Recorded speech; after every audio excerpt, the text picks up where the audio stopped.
Hi, this is EPRJ240-AGIN, and this is my sea strainer video on the USNS Charles Drew. So first, we locked and tagged out each of the sea strainers, but before that we had to document putting on the locks. Then we closed the suction and discharge valves going in and out of the sea strainer, and then proceeded to put the locks on.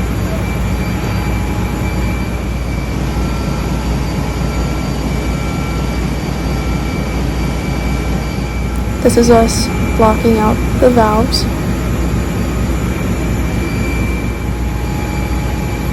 More locking out and tagging out to ensure that nobody messed with the valves while we were opening the strainer.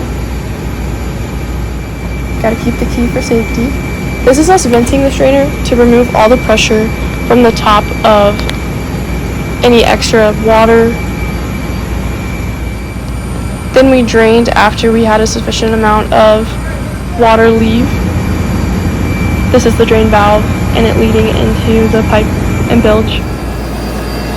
Then we began to open slowly the nuts, holding down the sea strainer. We had to be careful to not fully lift up all the nuts the full way, because if there was still pressure or one of the valves failed, we didn't want to have anything fly off or leak. It's the proper way to do it.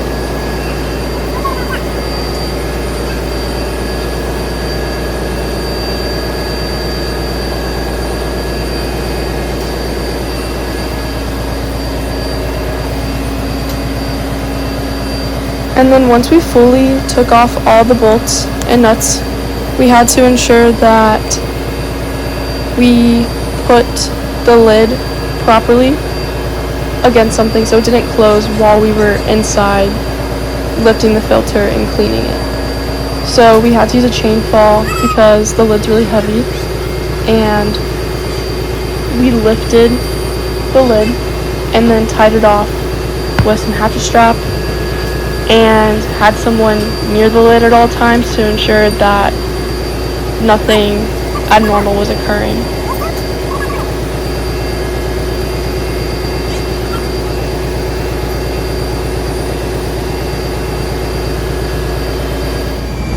Here's us preparing the chain fall. This is us lifting up the lid.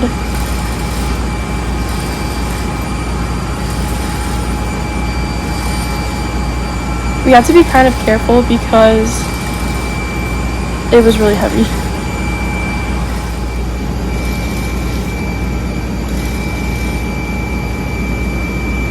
Once we opened the lid and properly secured it, we had to attach a strap to lift up the sea strainer itself. And we did this using the same chain fall.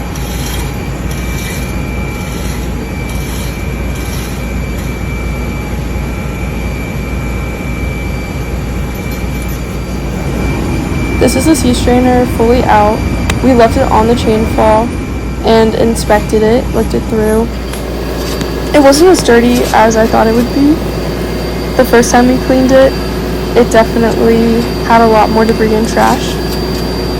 So we took the proper procedure to wire brush, scoop out, inspect, clean up, poke out any holes. This took about 30 minutes, roughly, and you're never supposed to leave the sea strainer unattended, especially when opened. So if you have to take a break, you need to put the lid back down. It should never remain open while people are gone, because you never know if those valves are gonna give up or someone could be nosy, fall in. I doubt that, but I hope not. This is us preparing. So we finished cleaning the filter. Then we began to drop it back down, and we had to guide it a little bit because it's a really tight fit. So that's what you're seeing here.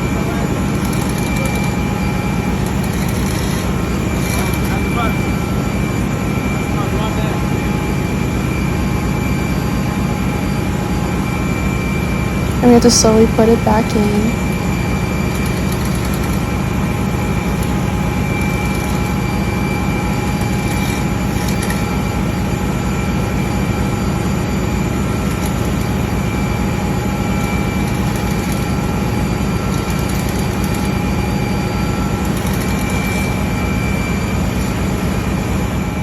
Then after we were able to put it fully in, we cleaned off the surfaces that seal the sea strainer. So we wiped off with a green weenie the full metal part of the lid and then re-greased the O-ring that protects the rubber from corrosion and creates a better seal.